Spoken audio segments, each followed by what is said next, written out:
the last room to get ready.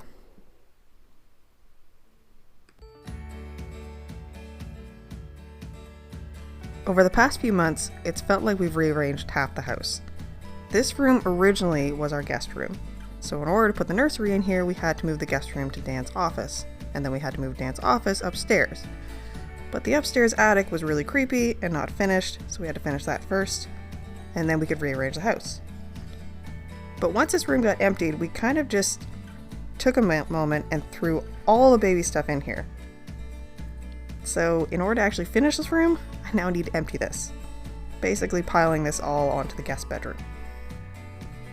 Ever since we moved in, this room was kind of the last room to be thought of. It really didn't have any character, and I wanted to add something fun to it. So since I had a whole bunch of MDF left over from working on the trim in the attic, I decided I wanted to do some paneling around the outside. I started off by ripping a whole bunch of 3-inch wide strips. That was going to make the top rail, the bottom rail, and all the uprights. But for the bottom rail, I also put a bevel in because there's already baseboard there and I didn't want to interfere with it or hang over it. I wanted you to still be able to see the original baseboard. Once the top and bottom rails were cut and the bottom rails were beveled, I did a quick sand on the bevel just to clean it up since I had just exposed a whole bunch of end grain basically on this MDF. Just make it easier later to finish it off.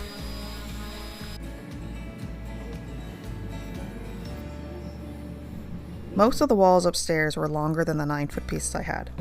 So I cut all the long pieces first, beveling one end or the other depending on whether or not it was going to be beveled in the corner or if it was going to be beveled where it met at a joint. And then I put a little bit of glue on the back, and these ones are really simple because they just sat right on top of the baseboard. Once all the longest pieces were in, I went back and measured all the smaller pieces in between, including some of the ones that needed to be cut around the plugs.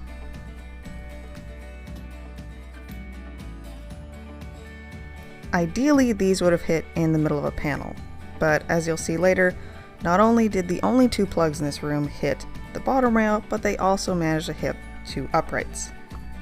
Luckily, everything's being painted out white, so by the time the room was done, you couldn't tell where the plug was.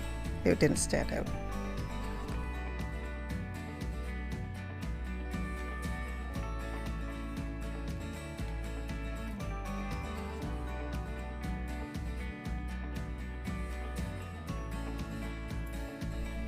Next, it was on to the top rail, which, unlike the bottom rail where you could just follow the baseboard wherever it is, the top rail was going to be noticeable if it was out of level.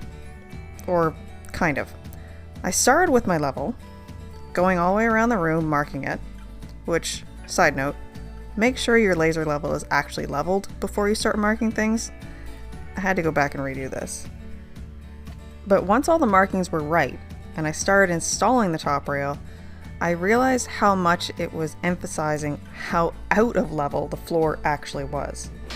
So I ended up kind of adjusting things a little bit higher here, a little bit lower there, just to fool the eye so that it looked level. This next part involved a little bit of math. I didn't want any half panels or any partial panels anywhere around the room. I wanted them to all be the same on each wall.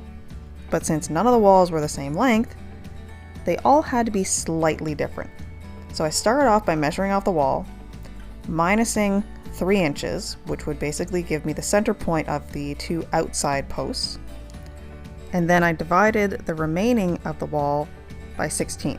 I was trying to get as close to 16 as I possibly could for these walls, but some of them ended up being 15 inch on center, some of them 14, one of them actually ended up being 12.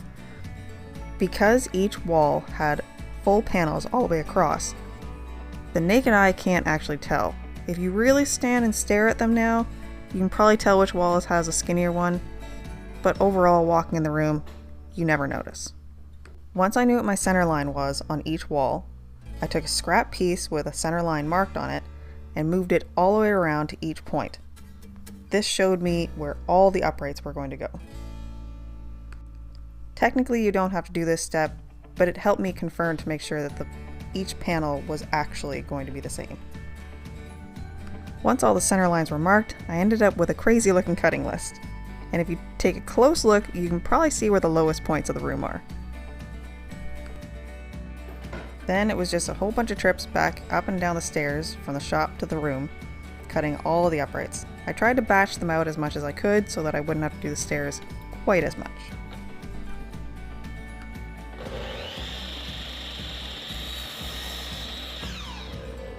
Then up to the room to level, glue, and nail all the pieces in. Most of the uprights were pretty straightforward, but occasionally I came into contact with one like the corner piece here that needed a little bit more effort. On the outside corner here, I could have just butt them together, but one would have probably meant that one of them was bigger than the other because of the overlap, and two, it would have exposed a raw edge, so instead I beveled them.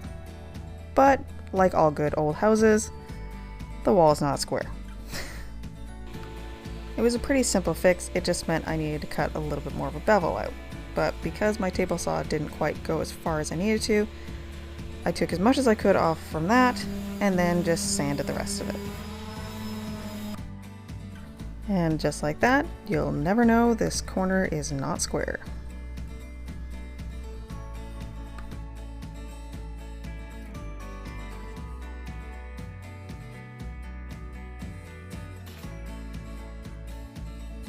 I did something similar on all the inside corners as well. Again, I didn't want one to be slightly bigger than the other, so since my material is 1/2 inch thick, one of the uprights I ripped 1/2 inch off of it. That way once it got installed and painted, all of them would be the same.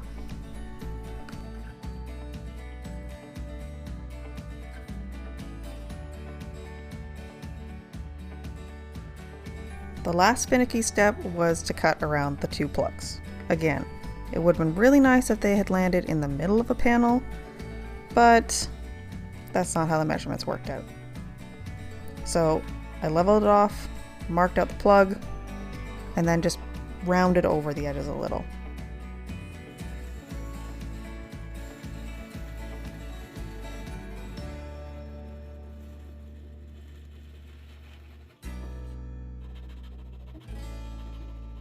Now that everything's painted out white, you can't tell. I could have stopped the trim here and had a really nice looking room, but I wanted a little bit more detail. So since I still had MDF and I have a router, I made my own trim. Since I needed some of this trim anyways to put the shoe mold in the room, I realized looking at it, if I made it just a slight bit skinnier, it would also work really well for the detail around the inside of all the panels. So I continued to work through the scrap MDF I had and routed this detail onto both sides of a whole bunch of scrap pieces. After that, I ran it through the table saw to get the actual piece. This made it a lot safer than trying to actually rip it down to that skinny little thing you saw and passing it through the router like that.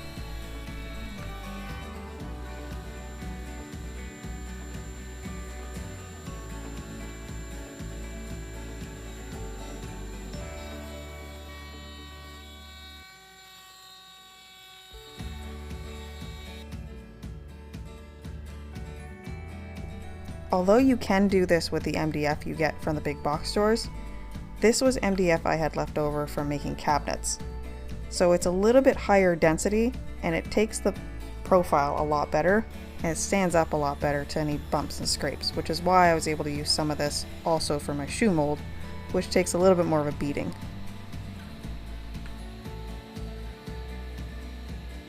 Once I had all the little pieces routed and cut off the blanks, I passed them one last time through the table saw just to take a little bit of thickness off of it. I didn't want them to be the exact same thickness as the uprights I had upstairs because I wanted there to be just a tiny bit of a relief there.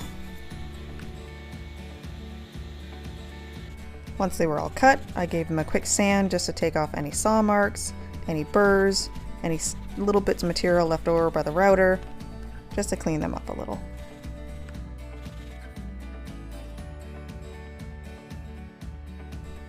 In an effort to not be running up and down the stairs cutting all these pieces on the chop saw downstairs in the shop, I set up a little cutting station with a little miter box and I just went around the room.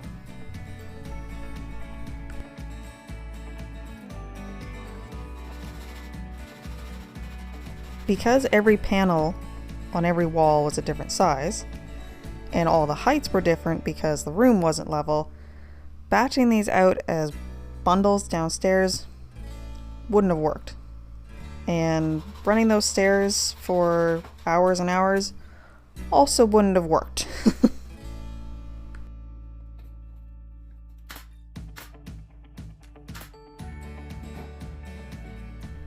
The last piece of trim to go in was a shoe mold.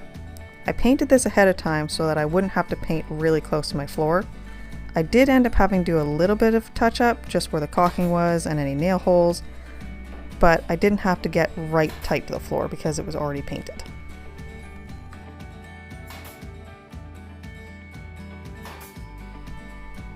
There we go, trim is all installed.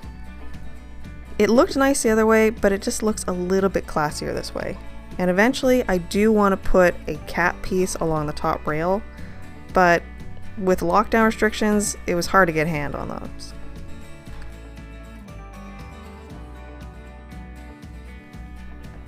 Last step before painting is patch any of the holes. Anywhere where there's seams, any nail holes, anything like that. Now, normally you'd use wood putty, but this is a trick I found from the cabinet making shop that I used to work at. And they actually used Bondo, which seemed really strange, but when you think about it, MDF doesn't move that much because it's mainly just glue and sawdust, and neither does Bondo.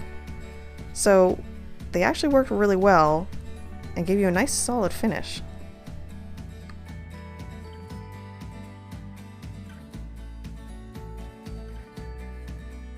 I would highly recommend though, if you're going to use this trick, get your putty as smooth as you possibly can with a putty knife.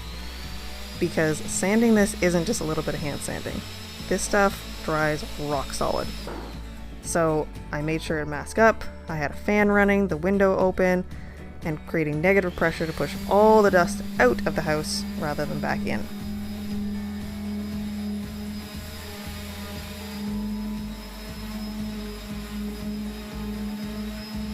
On top of puttying any holes in the trim, I also had to fill in quite a few holes in the walls. I'd been using this room as a staging area to take photos of my products for my hexagon shelves and my mountain shelves, and well, there was a few screws and holes in the wall. Once all the sanding in the entire room was done, I went and vacuumed. The floors, the walls, any ledges, which, wonderfully enough, because of all my trim, I just created a whole bunch of them.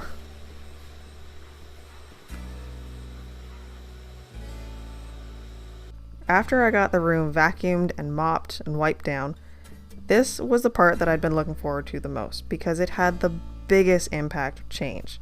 The trim was nice and it was making a big impact, but painting all of this, even in primer on the first coat, you could really see what it was going to look like. Because of routering all of the tiny detail trim, I had exposed a lot of end grain, which meant that I did 2 coats of primer with a light sand in between just to get all the burrs off, because every time you start painting the end grain of MDF, it just starts getting really fuzzy.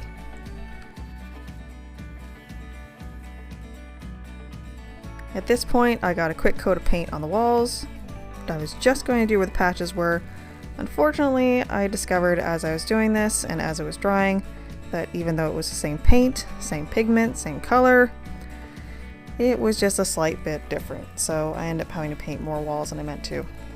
And that's why I'm painting with a tiny little roller.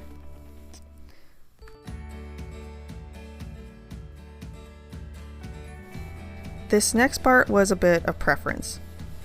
A lot of people will go through at this point before they start painting, and they'll start filling in any places with caulking, making sure they haven't missed any nail holes. I tend to wait until the first coat of paint is on because it really shows what is and isn't going to make a difference. And once that caulking was done, I put a final coat of paint on and all the paneling was finished. Thank goodness.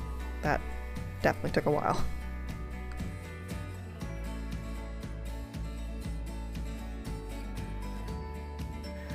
And that's the room. Everything's painted, everything's in place. Now you'd think this would be the point where, oh, you just have to load out the room and everything's good. Well, it's one minor detail. A lot of the stuff we've been using in here, or that we're going to be using in here, is actually secondhand, including the 2 dressers that are going to be going along this wall. And one of them was actually free, one of them was almost free, and they look like it, so they need a coat of paint because they definitely don't fit this room. Free and secondhand is great, but can start off a little ugly.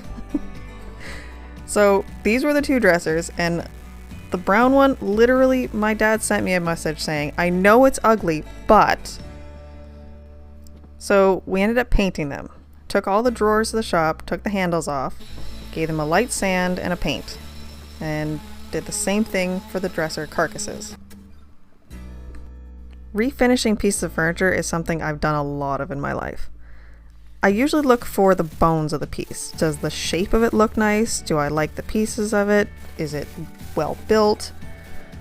Because after that, all you really need to do is just a light sand and some primer, and then you can paint it whatever color you want, which in our case was every single color.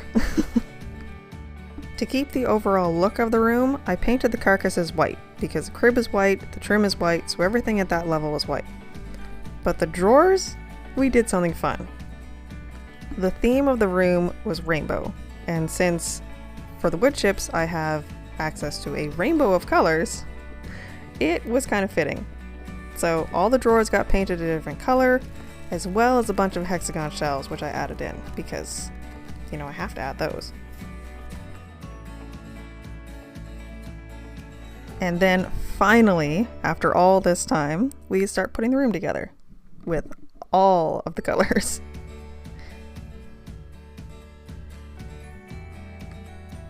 The 2 dressers turned out really cute, and because they were all painted the same, even with the rainbow of drawers, they end up looking pretty similar. After that, we added an old kite that my dad had, which was a really cool accent. And of course, I added some hexagons.